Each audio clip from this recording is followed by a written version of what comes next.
In this week's episode, Brian McCormick, CEO of Hummingbird Humanity, and I will chat about work-life balance, the first Asian American on U.S. currency, and much more. Hey there, my name is Bernadette Smith. Welcome to 5 Things in 15 Minutes, my weekly show where I bring good vibes to DEI. That is good vibes to diversity, equity, and inclusion, with a little dash of corporate social responsibility. What I've found is that there are lots of news stories about what's going wrong in the world, and lots of negative data. But there are also a lot of things going right. That's what I like to focus on. I search for DEI stories that we can be inspired by and learn from.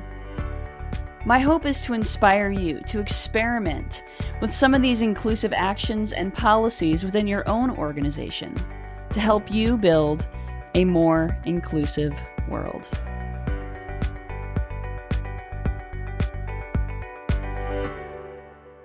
Brian, let's get started. Will you introduce yourself, please?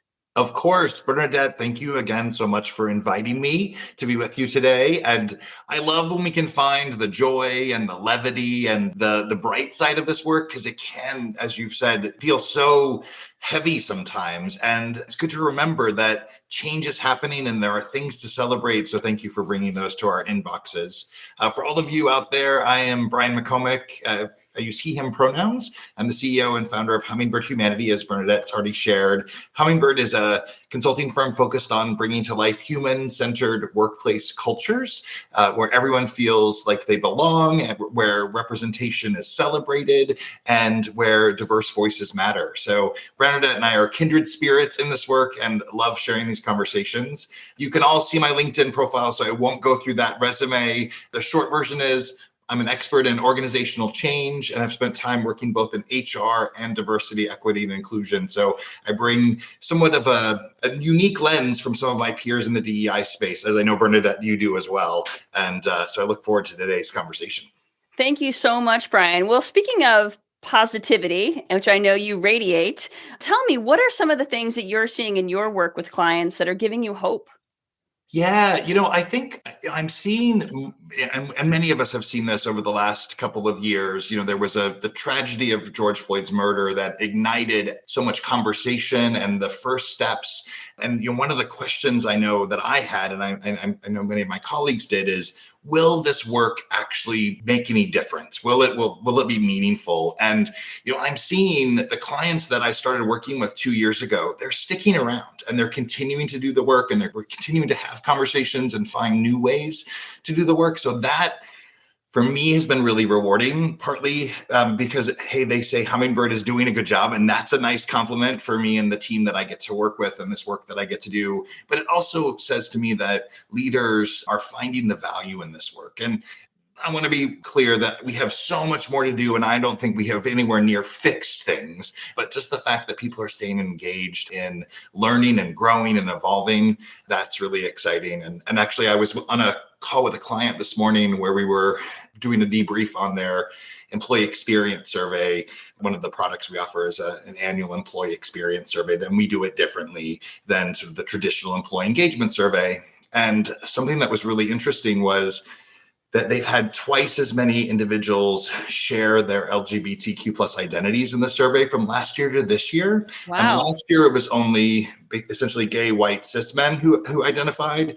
And this year's group is a much more diverse group of individuals. So this is the fact that they feel safe enough to share that who they are. And even though it's an anonymous survey, just like, there is a difference from last year to this year. And that means we're doing something right. And as a member of the queer community, that certainly just warms my heart.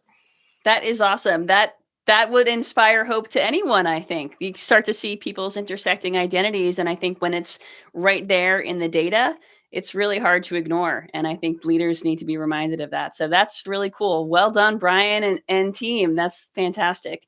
In this week's 5 Things, I wrote about how my partner and I went to go see U.S. Supreme Court Justice Sotomayor speak last week in Chicago.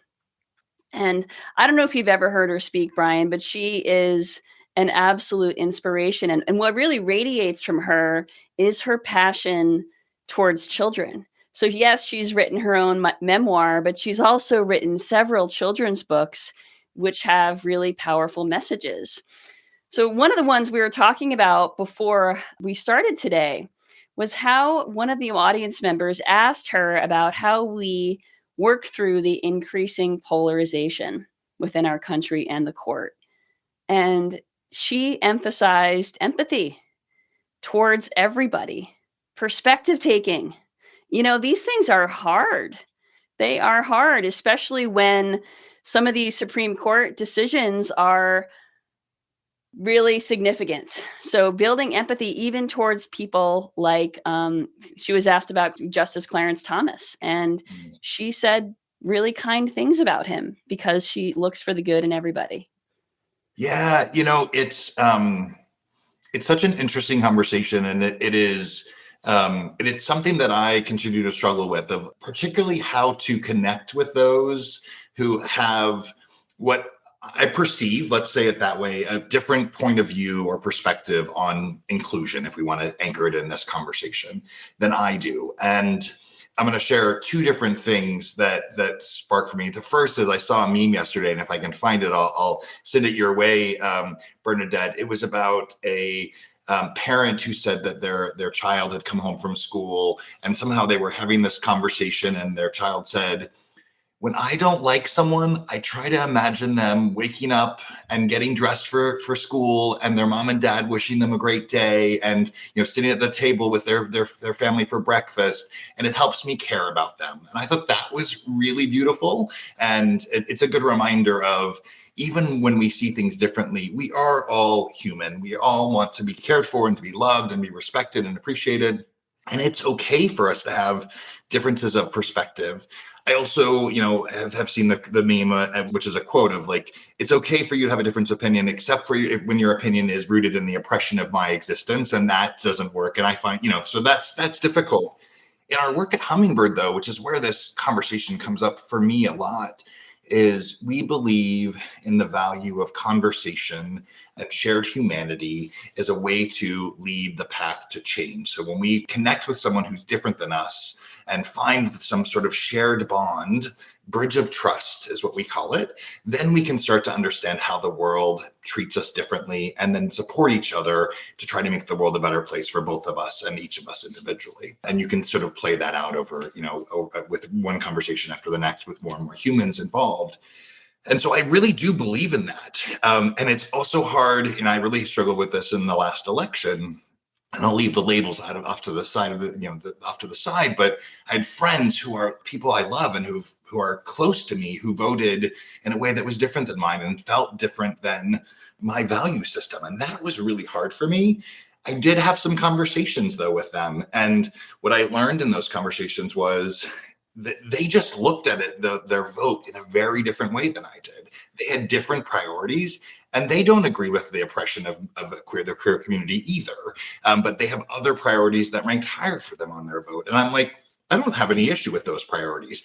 It's still hard to reconcile, but it was uncomfortable for me to sort of cross that threshold and say, hey, let's have this conversation, because I was so hurt. But it did give me another way to look at, how do I understand their point of view? So I think this is something that so many of us are struggling with, and I don't claim to have the answer, but I love that the conversation is happening. Yes, absolutely. But the conversation doesn't happen if we don't talk to people who are different from us.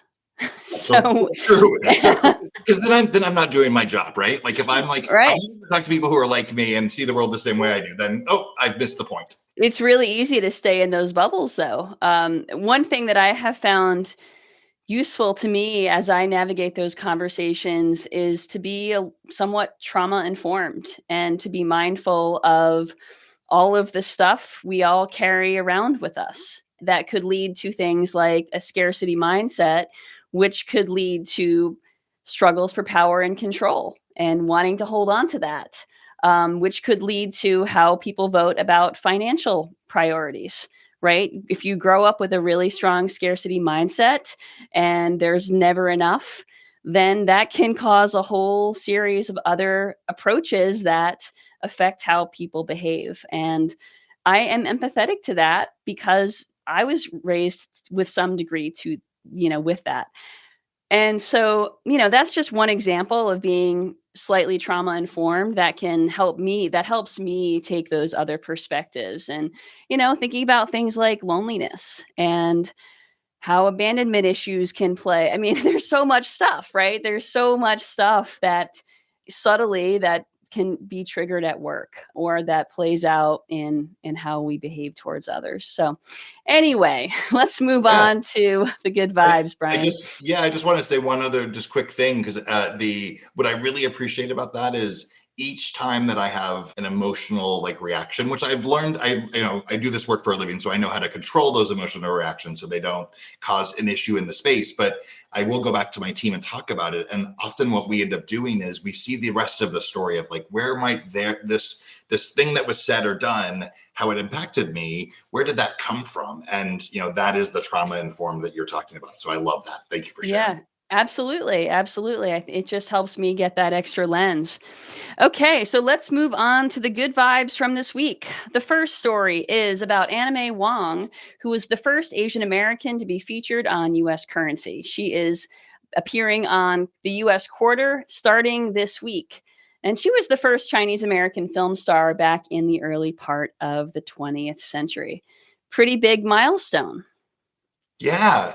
Yeah. It's it, I think it's long overdue that we are seeing some improved and increased representation on our currency in the United States. And I think the Asian American community is often one that is not fully. We've, as you will know, Bernadette, and many of you watching with us will have heard the model minority of Asian Americans, and the rest of that is the model minority myth. There's so much more to the story about the Asian American experience and the marginalization of those communities, and certainly so many of us saw the horrible hate crimes that were targeting that community. So I'm excited about this step. It's a way to sort of continue that conversation and open the doors to understanding the lived experiences of that community. And I think one thing that I always try to remember about the Asian American community is they are so incredibly diverse. So we way oversimplify by just putting them under one label. And the Chinese Americans, Japanese, Koreans, Filipinos, there's so many amazing heritages and cultures that we can embrace in our country and learn about. Absolutely. And you know what? We get to hear the story. I had honestly never heard of this woman prior to a couple of weeks ago. So now we start to tell these stories, and it just helps people feel seen. Next story is you can now buy hearing aids over the counter in the US. Previously, those who were hearing impaired had to get a prescription and then pay for the cost of hearing aids, which were really marked up. And that meant that 84% of Americans with hearing loss do not use an aid. So this is really significant. Yeah. I was thrilled to hear that news when I read about it. And when we think about the community of disabled people or people with disabilities, which I belong, it's a conversation that we often avoid, and I think that avoidance has led to lack of access in products like hearing aids. And I love that the conversation that's happening to sort of bring the disabled community out of the shadows and say, we can talk about this stuff. It's okay. I have a mental illness that I battle, and it's not a shame. It just is what it is. And I'm glad that I know, because then I can get the help I need. And that's similar here, right? Which is, this community who want to hear the world better now have better and easier access to be able to do that. And I'm a huge lover of Broadway musicals and music, and Alexa plays too much music for me. We won't go there. But I like now they can all participate in that in a way that is that joins them with the rest of the community. So that's exciting. Alexa's asking me for a sec. Alexa, stop. All right.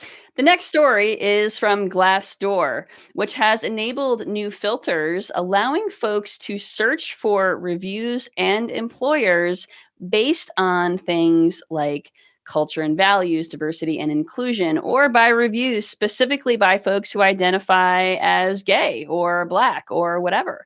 So you can get more tailored insight into the organization. I love this kind of external pressure.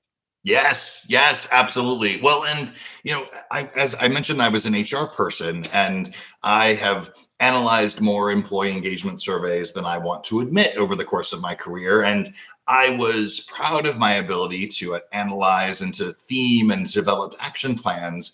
And something that has really shifted for me about the way that I do that over the last few years is if we do it as the composite only, then we are erasing the voices of those that are underrepresented in our companies.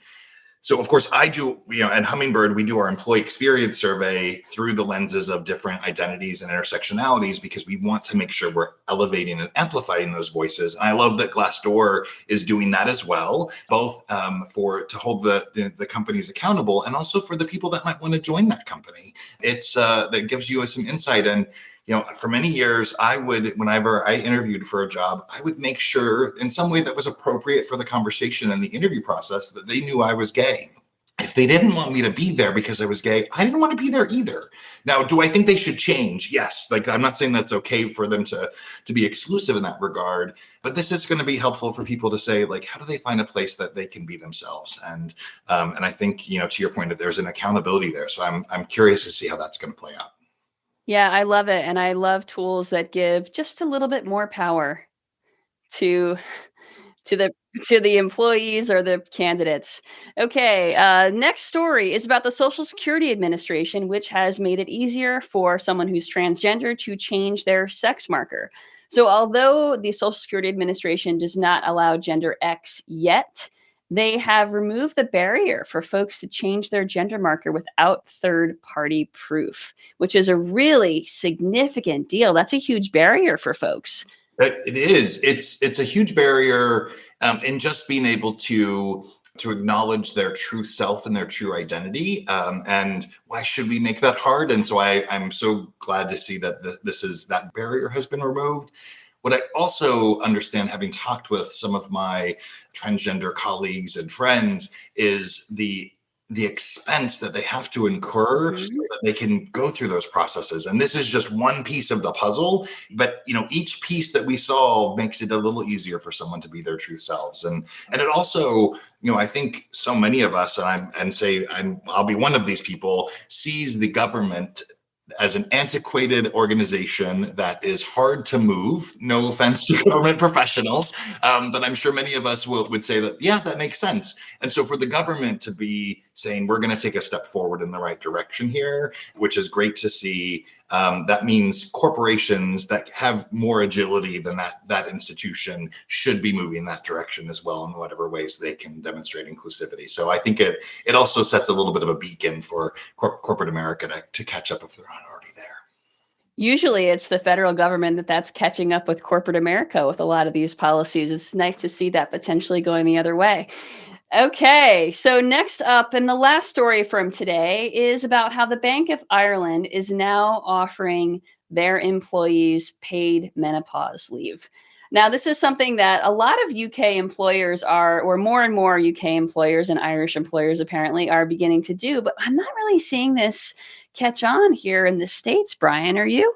No, are we allowed to talk about menopause? I think that's one of the. Let's see, because that's the thing, right? It's like we don't talk about it. So if we're not going to talk about it, we can't fix it. And no, I'm not. I have heard of this trend emerging in the UK, and I think it's not part of my lived experience. And the first time I heard that was my reaction. I was like, "Can we talk about menopause?" I'm like, "Wait a second! I do this for a living. We can definitely talk about menopause, and it's important, and it's clearly an experience that."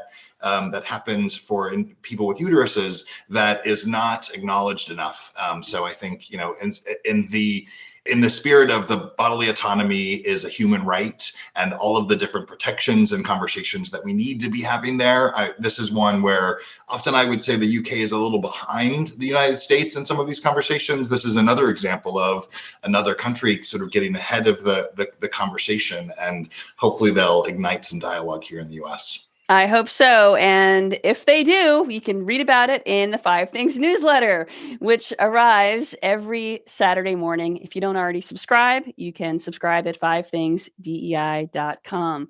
Thank you so much, Brian. You have been a delightful guest. It is wonderful to talk to you as always. And thank you, everyone. Have a great week. Thanks, Bernadette. Stay safe. Be well, everyone. Bye. Thank you for listening to 5 Things in 15 Minutes. I hope you found yourself inspired by at least one of this week's stories. If you did, would you mind sharing it with a colleague and leaving us a review on your favorite podcasting platform? And if you don't already get my 5 Things newsletter, join at 5thingsdei.com. I'm Bernadette Smith, and I'll see you next week right here for 5 Things in 15 Minutes, bringing good vibes to DEI.